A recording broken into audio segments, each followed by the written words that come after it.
ꯅꯨꯡꯗꯥꯡ ꯃꯝꯗ꯭ꯔꯤꯉꯩꯁꯤꯗ ꯉꯥ ꯈꯔ ꯐꯥꯍꯧꯔꯁꯦ ꯅꯠꯇ꯭ꯔꯒꯗꯤ ꯑꯩꯈꯣꯏ ꯆꯔꯥ ꯍꯦꯜꯂꯅꯤ ꯉꯁꯤ. ꯆꯔꯥꯁꯤ ꯀꯦꯖꯤ ꯀꯌꯥꯃꯨꯛ ꯌꯥꯅꯤ ꯍꯥꯏꯔꯣ ꯑꯩ ꯇꯧꯔꯛꯀꯦ. ꯕ꯭ꯔꯣ ꯕꯦꯠꯁꯤ ꯀꯩ ꯑꯣꯏꯗꯣꯏꯅꯣ ꯁꯦ? ꯁꯤ ꯀꯛꯆꯤꯡ ꯃꯔꯨꯝꯒ ꯑꯩꯈꯣꯏꯒꯤ ꯃꯣꯏꯗꯥ. Fisherman with zero fish. ꯆꯪꯉꯛꯑꯣ ꯌꯥꯔꯦ. ꯂꯥꯛꯑꯣ ꯆꯪꯉꯛꯑꯣ. ꯀꯤꯂꯣ ꯑꯅꯤꯃꯨꯛꯇꯤ ꯐꯥꯔꯦ. ꯀꯩ ꯉꯥꯗꯤ ꯐꯥꯔꯒꯦ? ꯉꯥꯁꯦ ꯈꯖꯤꯡ ꯉꯥ. Business ꯑꯣꯏꯔꯤꯅꯦ. ꯀꯣꯟꯁꯤꯜꯂꯒꯦ? ꯀꯣꯟꯁꯤꯜꯂꯣ. Get close. Get close. Itaw, get close. Close. Hello guys, welcome back to Flying Bawas another vlog. Mayam ngasi akoy Loktakta lekpane chatlis. Akoy member mayam som loi leijare. Mawale. Maimu. Loktak party hi hon mane idi. Oi, Loktak party hi hon. Sina Thailand dei lai Loktakta leige na. Ni hao. Ni. Thailand ki kai hai ge. Loi yanarba. Mi surba loi kira.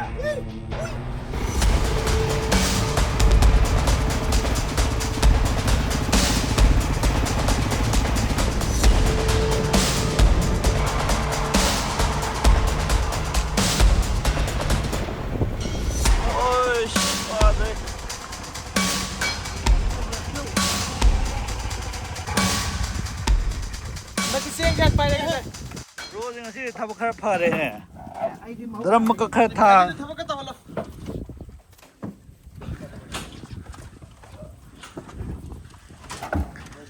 Guys, akoy laidoi spot sing ngasi si lere. Si island je. Pulap akoy conquer tawre ngasi gi na. Koy original plan de atopa jaga da ne do. Ngarang ising chawarga mogi phum pai da pulap thupchal laga chang yadre. Moina si jaga je arrange tawbi. Bro, koy location je first impression of the nakhone. Location ji first impression of the haibiro mo. Aseng impression pa ambra. Yes. Hangai biro. Koi room tour tok jarage. Som the entry. Ai. Shuru hote khatam ho gaya. Okay, som da koi kitchen ke khar le rahe. Oi. Baap re. Hat lai drum na doi na ta. Adi ta re.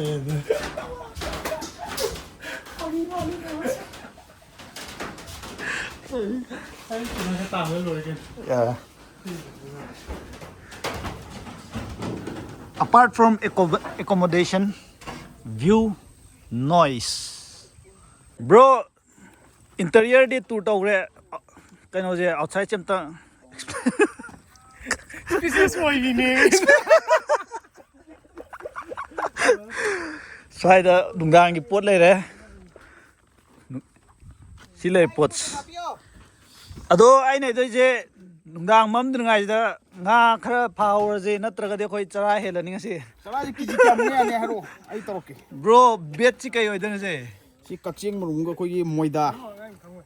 Okay guys. I'm father of Baze as Professional fisherman. Come on dai. Maimu. Oi. Nga phadri bodi bo masai dei thak. Ama tak chingkhalo da no ba. Guys, sige weather je kai hai dono. Very cinematic. Kana wai tori bno.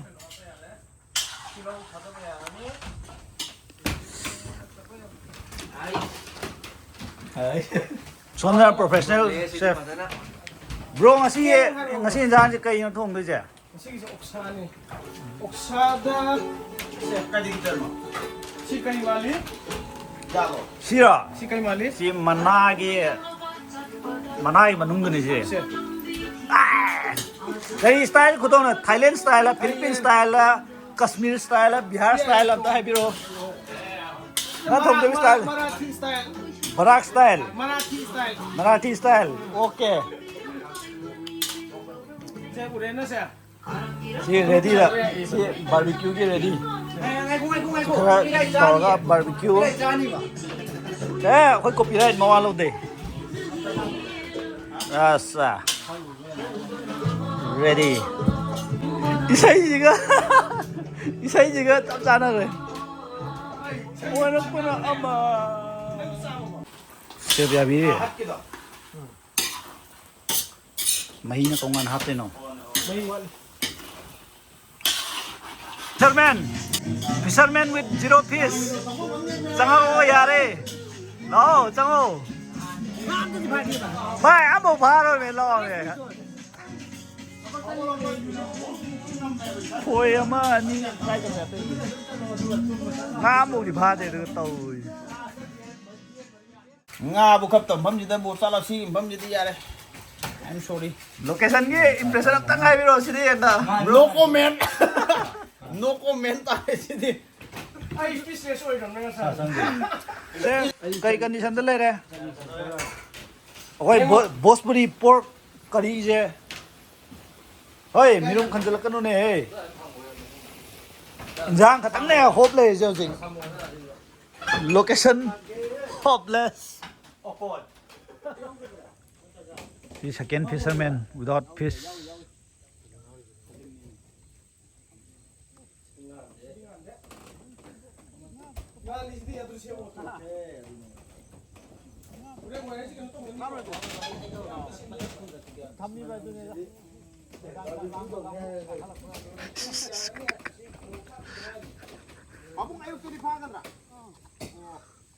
okay moi khangna toram point to be noted asam di bibira me ai asi naksale asi phumdi naksale sum asi akoi island da attack tor ka dore je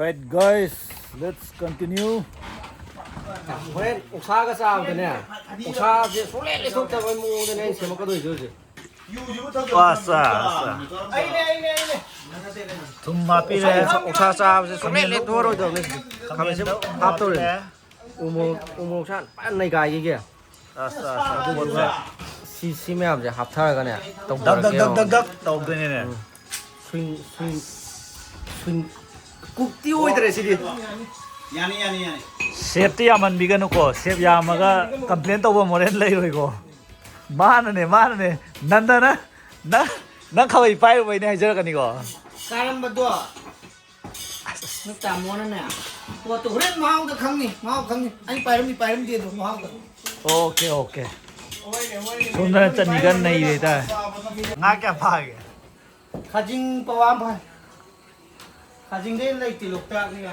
bro nga kya phage ngasi fishing trip sibo masiro yam de da kilo khai kilo ani ta bra kilo ani mu di far kai nga ri phage nga je khazing nga thailand dai professional lam la ko ji kya phage khajing den pha de ra si deo khazing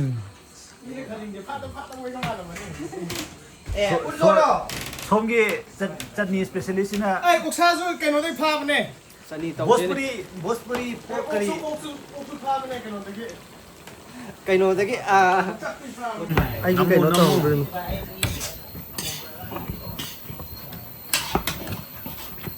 nangi ok pot pra sina han cha loi bra kan tau dori da mazige Bhojpuri pork curry jin loi na ai ge ai u ku kana ma lu ina ju mai bu tung ngan ku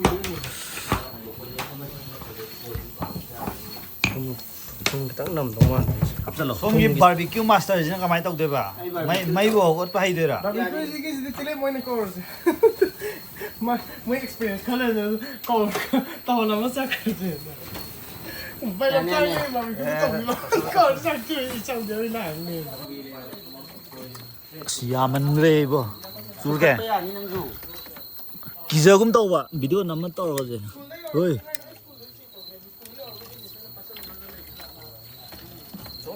kerosene manam namma lai dana boren namoi e loi chak thekin sidi barbecue oiramdre sidi bonfire oile tar bon phayar du ki makha du ni lau do bi asa se lao pha thai only the nida Bhojpuri pork curry dai satola chi ga hok dong ma sa barbecue da thadan barbecue ki kaino da rip se kwa rip se pot se da to kai empty music wa what the fuck English kan laulakanida. Alay di hena lonjala kinida. 론살라지 아니에도. Eh hingi sidi. 거리는 해. Paganda jada ko. Manong side ka na hamni no. Sidi lo na pa na video na.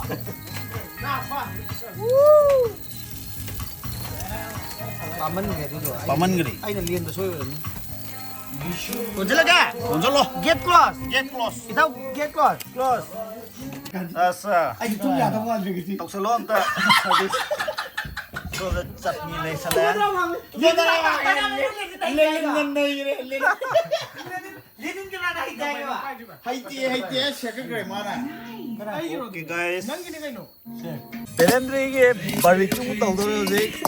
Vlog pork barbecue loya matungdaw zik. Atsan biro bro.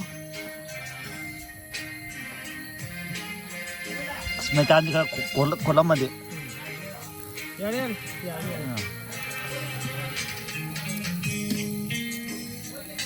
कोई हम लोग से trip का 3 में I got the job na yet last one. Utam ay di ngawe. Sumat pinang isa kamda. Ay di ngawe.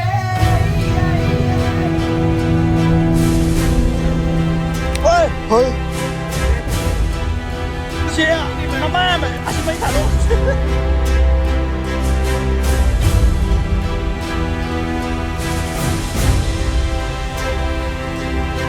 कोई देख के operation कर सकता है समझा ओके साला अभी आप लगा ले